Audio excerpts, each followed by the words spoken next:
அன்பார்ந்த ஸ்ரீவேல் ஜோதிட அன்பர்களுக்கும் ஆன்மீக நண்பர்களுக்கும் அடியேன் ஜோதிட ஆராய்ச்சியாளர் காஞ்சிபுரம் ஏகாம்பரத்தின் நமஸ்காரங்களை தெரிவித்துக் கொள்கிறேன். ஜோதிட சாஸ்திரத்தின்படி பெரும் செல்வத்தை பெற ஆலய வழிபாடுகளை எங்கே செய்வது, எப்படி செய்வது, எப்பொழுது செய்வது என்ற சூட்சமத்தை சொல்லக்கூடியதே இந்த வீடியோ பதிவாகும்.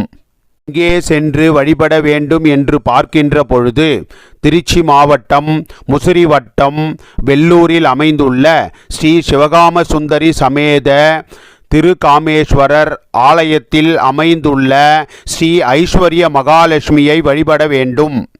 முழு வீடியோ பதிவை நீங்கள் கேட்டு பயன்பெற ஸ்ரீ வேலவன் ஜோதிட யூடியூப் சேனலின் வீடியோ பகுதிக்கு சென்று கேளுங்கள். இது பற்றி விவரங்கள் அறிய எனது தொலைபேசி எண்ணை அடையுங்கள் என்று கேட்டுக்கொண்டு உங்களிடமிருந்து விடைபெறுகிறேன். நன்றி, நமஸ்காரம்.